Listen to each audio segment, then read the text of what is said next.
All right, so there is something interesting I'm going to share with you today on our channel here. But then, if you are a first timer on our channel, I'm kindly pleading with you to hit on the subscription button you see on the screen and also turn on the post notification bell that whenever we upload a video, to be the first person to get an alert on your device. Well, Ghana is actually the second largest producer of cocoa in the world, followed by Cote d'Ivoire, which is the first or the number one producers of cocoa in the world. But there are so many interesting things about our cocoa production in Ghana, which if you want to talk about today, I'm not sure I'm going to end now. But I'm going to just hit on some of the things that I'm actually here to talk about today. Well, the government of Ghana has been trying everything possible in collaboration with Ghana Cocoa Board to make sure that our cocoa farmers in Ghana always give off the best produce in terms of the cocoa beans, and they always make sure they make it chemicals available for controlling pests and diseases in the cocoa farm. And they also make sure that they always get most of our cocoa farmers fertilizers that they can actually use in to get a maximum yield on their field or in their various farms, which has been going on for quite some number of years now. And they've also made sure that they station agri-extension officers to most of their communities that are producing cocoa, so that these agri-extension officers would always make sure that the cocoa farmers always follow the best method, or the best practices are always they always go about the best practices in their various cocoa farms, because they go for inspections and they also go for guidelines, and they've also make available individuals that can be able to help in pruning and also spraying the farm as well. That's when it comes to pest control. Well, being the second largest producers of cocoa in the world, a lot is expected of us when it comes to the drying of our cocoa beans, when it comes to the cracking of our cocoa pods, and how we are able to convey all these things to the market. As at last year, November 8, 2024, a bag of cocoa, which is 64 kg, was actually selling at 3,100 Ghana cedis. Well, that is somehow cool. There has been increments here and there, and it's looking at where they're coming from. The price is started from moving gradually to 3,000 plus, and it's cool. I know some people might say it's not that cool looking at the stress involved in cocoa farming these days. I know now we have hybrids that you can actually plant within 3 years time frame. You can be able to harvest your cocoa. Well, and the chemicals they produce too, farmers are using it gradually. When you are serious about your farming, you can be able to get a lot of yield out of your cocoa farm. Now, if you have an acre of cocoa farm in Ghana, you are a millionaire, because you're going to make lots of cool cash out of it. And we also know that most of our people that farms within like communities that shares boundaries with most of our neighboring countries like Togo and Abidjan, most of these farmers always smuggle cocoa to these communities. We saw in recent times that they actually arrested a car that was loaded, full truck of car that they'd have cocoa bags of cocoa that they were smuggling to Abidjan before they got impounded.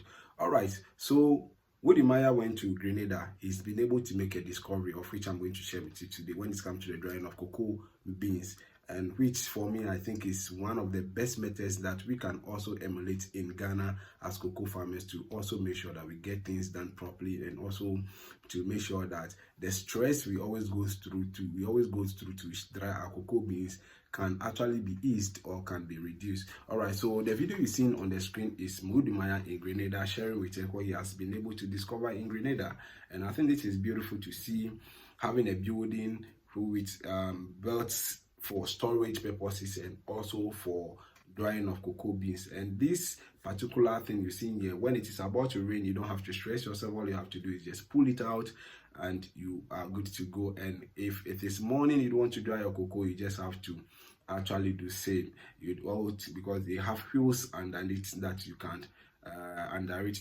actually just drag it with a little effort. You can be able to push this in and out, and the same room also serves as a storage, of which I think we can actually emulate, because we are the second largest producers of cocoa in the world, and the archaic method of cracking cocoas, drying cocoa beans should be a thing of the past, because if you are producing the best cocoa, which gives us the best cocoa chocolate in the world, the best cocoa powder in the world, and the best of cocoa produce or cocoa products you can see in the markets in the world. I think this is, but it's about time the government of Ghana must also bring forth some innovative measures that can be able to help most of our farmers to be able to ease stress, or to be able to make work easier for them, so that the work can be, enjoyable. It can be interesting for most of the farmers, because if we should be able to go about these methods of drying our cocoa beans, I think most farmers will love it. And we know most cocoa farmers in most of our communities, especially the deprived communities, they are old people, and you going to dry cocoa beans, and when it's about to rain, you quickly have to run there, sometimes get rubber to cover it up, which sometimes affects the cocoa beans, because in one way or the other there's going to be a little bit of wet in it, and it's going to affect the quality of the cocoa beans. But then if you should be having something like this you're seeing on the screen, or you are able to put up a structure of this sort you're seeing on the screen, this can be able to help lot of farmers that would even enjoy drying their cocoa, because with little pressure you can be able to let your children even help you with this particular one.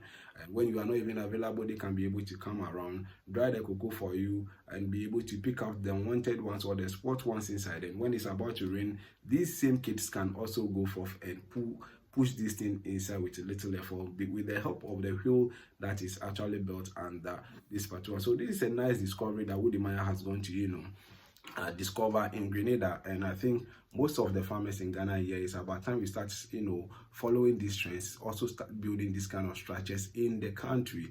And we know some years back people were selling their cocoa farm for galamseyers. They sell it to galamseyers because of the amounts they were offering them. Well, that makes it difficult for some people in that jurisdiction, because they felt that the amount they are buying the cocoa, it is not enough for them. But then if they should sell it to galamseyers, they can be able to make lots of cash and to be able to do other things. And we saw a funny video on the internet some time back where an old man was like, "Is it your cocoa farm? Are you the one who do the farm for me?"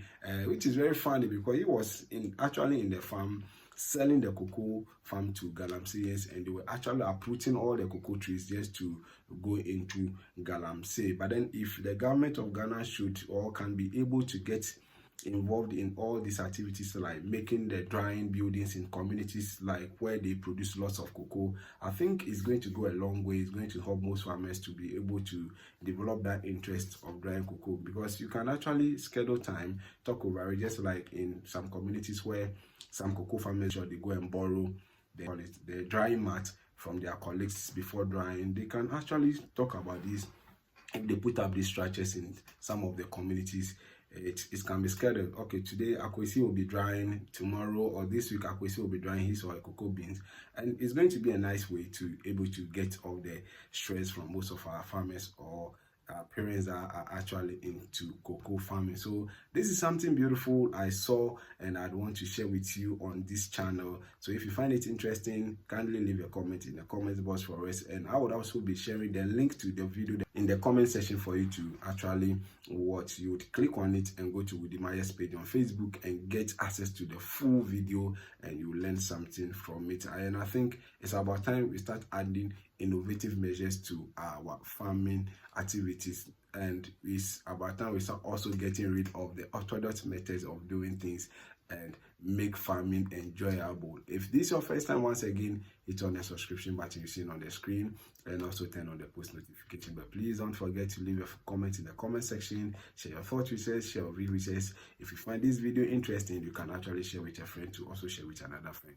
Until then, catch you in another episode.